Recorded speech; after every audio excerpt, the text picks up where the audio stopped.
Ael bereth Gilthoniel, Omen el Palandiriel, Lenallon Sindinguruthos, A Tironin Fanuilos.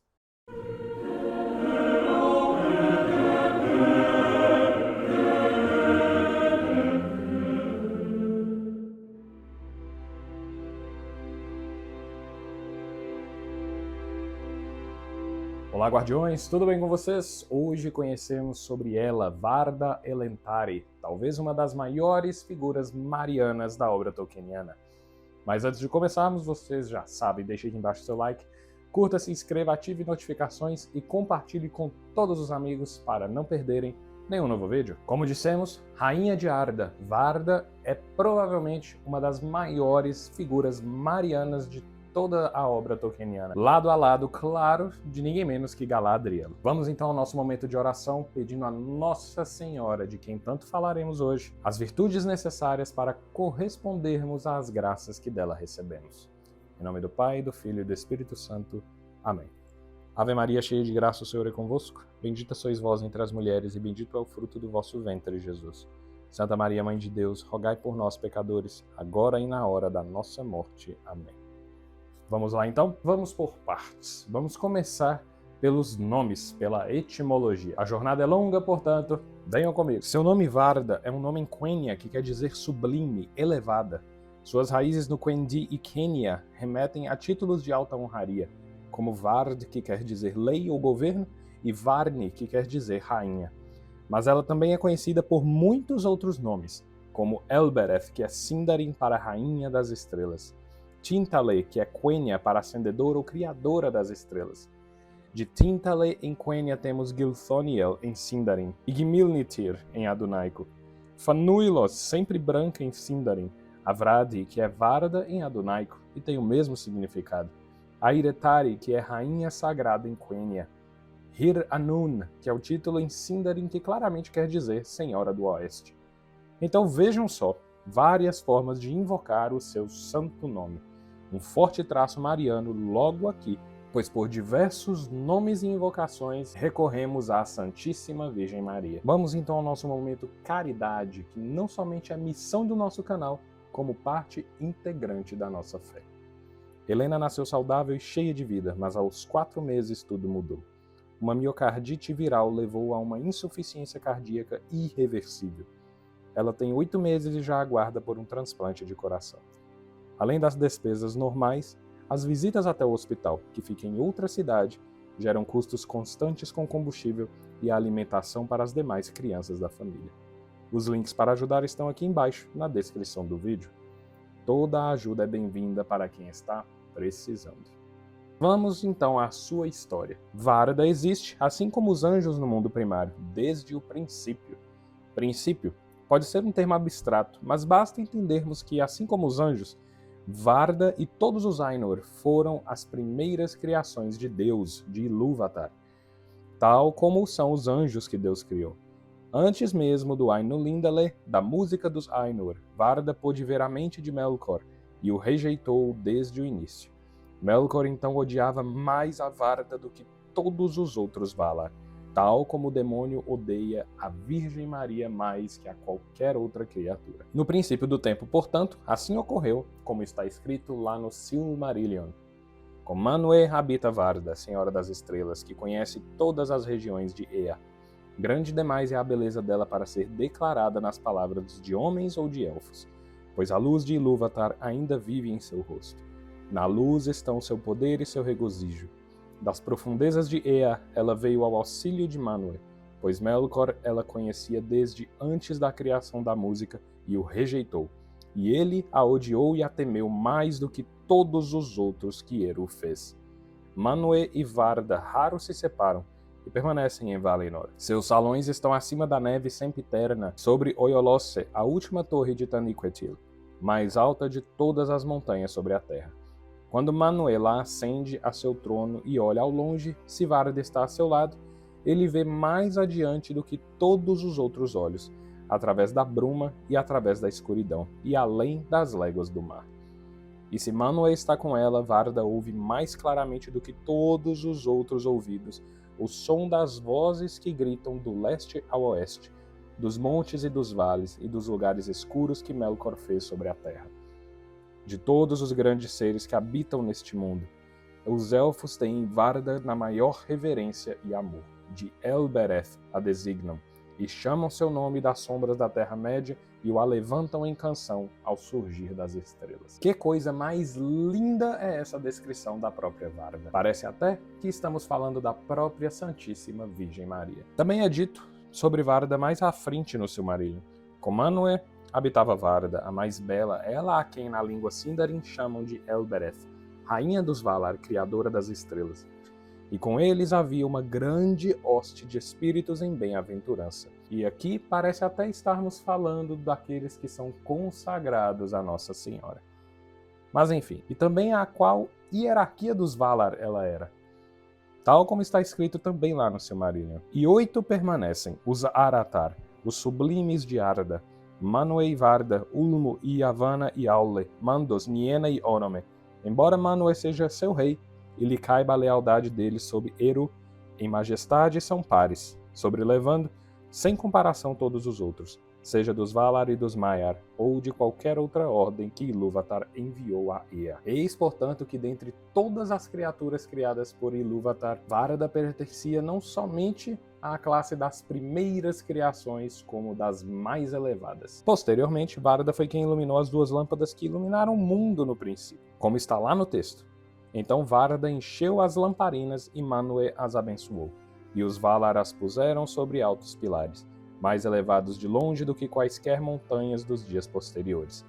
Uma lamparina eles ergueram perto do norte da Terra-média, e esta recebeu o nome de Illuin, e a outra foi erguida no sul e foi chamada de Ormal. E a luz das lamparinas dos Valar manou sobre a terra, de modo que tudo estava aceso como se fosse um dia imutável. E mesmo após a vinda das 2 árvores, Varda cuidava delas. Mas a luz que era derramada das árvores durava muito, antes que fosse elevada aos ares ou descesse à terra. E os orvalhos de Telperion e a chuva que caía de Laurelin, Varda guardava em grandes tonéis feito lagos brilhantes, que eram para toda a terra dos Valar como poços de água e de luz. Assim começaram os dias da aventura de Valinor, e assim começou também a contagem do tempo. Tanto que por essa afinidade com a luz que Eru havia dado a Varda, foi por ela que os elfos se levantaram em Arda. Assim está escrito antes mesmo da vinda dos elfos, em uma das profecias de Mandos. Mas, a pedido de Manwë, Mandos falou. E ele disse: Nesta era os filhos de Ilúvatar hão de vir, de fato, mas não vieram ainda. Além do mais, é da sina dos primogênitos que eles hajam de vir na escuridão e olhem primeiro para as estrelas. Grande luz será o sinal de seu desvanecer. Por Varda, eles sempre hão de chamar em sua necessidade. E logo em seguida, então Varda saiu do concílio e olhou para longe das alturas de Taniquetil e contemplou a escuridão da Terra-média debaixo das estrelas inumeráveis, tênues e distantes. Então ela principiou um grande trabalho, a maior de todas as obras dos Valar desde sua vinda a Arda. Tomou os orvalhos prateados dos tonéis de Telperion, e com eles fez novas e mais brilhantes estrelas para a vinda dos primogênitos, donde ela, cujo nome desde as profundezas do tempo e os trabalhos de Ea fora Tintale, a inflamadora, foi chamada depois pelos elfos de Elentari, rainha das estrelas. Carnil e Luinil, Nenar e Lumbar, Alcarinque e Elemire ela forjou naquele tempo, e muitas outras das estrelas antigas reuniu em grupos, e dispôs como sinais nos céus de Arda. Wilwarin, Telumendil, Soronume e Anarima, e Menelmacar, com seu cinto brilhante, que prenuncia a última batalha que há de acontecer no fim dos dias. E alto no norte, como um desafio a Melkor, ela dispôs a girar a coroa de 7 estrelas magnas, Balakirka, a foice dos Valar e sinal de julgamento. Conta-se que assim que Varda terminou seus trabalhos, e esses foram longos, quando Menelmacar caminhou pelo céu pela primeira vez, e o fogo azul de Halloween chamejou nas brumas acima das fronteiras do mundo, naquela hora os filhos da terra despertaram, os primogênitos de Ilúvatar. À beira do lago iluminado pelas estrelas de Cuivienen, água do despertar, levantaram-se do sono de Ilúvatar, E enquanto habitavam ainda em silêncio à beira de Cuivienen, seus olhos contemplaram antes de todas as coisas as estrelas do céu. Portanto, amaram sempre a luz das estrelas e reverenciavam Varda Elentari acima de todos os Valar. Assim foi que, após a criação das Silmarils, Varda as consagrou. E veja como tal bênção foi poderosa para Silmarils, que qualquer criatura maligna que as tocasse não seria capaz de segurá-las sem se queimar de forma insuportável. Assim está escrito: todos os que habitavam em Aman estavam cheios de assombro e deleite pela obra de Fëanor. E Varda consagrou a Silmarils, de modo que dali em diante nenhuma carne mortal, nem mãos imundas nem nada de vontade maligna podia tocá-las, pois era queimado e fenecia. E Mandos predisse que os destinos de Arda, terra, mar e ar jaziam contidos dentro delas. O coração de Fëanor prendera-se estreitamente a essas coisas que ele mesmo fizera. Adiante, após o escurecimento de Valinor, Varda, junto dos outros Valar, são mais uma vez encarregados de trazer luz ao mundo. Após Yavanna recolher a última flor de Telperion e o último fruto de Laurelin, assim está escrito: esses Yavanna tomou consigo, e então as árvores morreram, e seus troncos sem vida estão ainda em Valinor, um memorial da alegria desaparecida. Mas a flor e o fruto Yavanna deu a Aule, e Manwë os consagrou, e Aule e seu povo fizeram vasos para abrigá-los e preservar sua radiância, como se diz na Narcilion, a canção do sol e da lua. Esses vasos os Valar deram a Varda para que se tornassem luzes do céu, superando em brilho as antigas estrelas, por estarem mais perto de Arda. E ela lhes deu poder para atravessar as regiões mais baixas de Ilmen, e os pôs a viajar em cursos determinados acima do cinturão da terra, do oeste ao leste e de volta. Essas coisas os Valar fizeram, recordando em seu crepúsculo a escuridão das terras de Arda, e resolveram então iluminar a Terra-média, e com luz atrapalhar os feitos de Melkor, pois se lembravam dos Avari que permaneciam à beira das águas de seu despertar, e não tinham abandonado completamente os Noldor exilados. E Manwë sabia também que a hora da vinda dos homens estava próxima. E conta-se de fato que assim como os Valar tinham feito guerra a Melkor por causa dos Quendi, também naquele tempo eles foram pacientes por causa dos Hildor, os que vêm depois, os filhos mais novos de Ilúvatar. Pois tão profundas foram as feridas da Terra-média na guerra contra o Túmno, que os Valar temiam que coisa ainda pior pudesse acontecer. E os Hildor, além disso, haviam de ser mortais e mais fracos que os Quendi para aguentar medo e tumulto. Além do mais, não fora revelado a Manwë onde o princípio dos homens deveria ser, se no norte, no sul ou no leste. Portanto, os Valar enviaram luz, mas fortificaram a terra de sua habitação. E Varda também define o curso do Sol e da Lua sobre Arda. Assim está escrito: ora, Varda pretendia que os dois vasos viajassem por Ilmen e ficassem sempre no alto, mas não juntos. Cada um havia de passar de Valinor para o leste e retornar, um saindo do oeste enquanto o outro voltava do leste. Assim, o primeiro dos novos dias foi contado à maneira das árvores, da mescla das luzes quando Arien e Tilion se cruzaram em seus cursos, acima do meio da terra. Mas Tilion era inconstante e incerto de velocidade e não seguia seu curso designado, e buscava chegar perto de Arien, sendo atraído pelo esplendor dela, embora a chama de Anar o escorchasse e a Ilha da Lua ficasse escurecida. Por causa da inconstância de Tilion, portanto, e ainda mais por causa dos rogos de Lórien e Éster, que diziam que o sono e o descanso tinham sido banidos da terra e que as estrelas estavam escondidas, Varda mudou de pensamento e permitiu que houvesse um tempo no qual o mundo ainda havia de ter sombra e meia luz.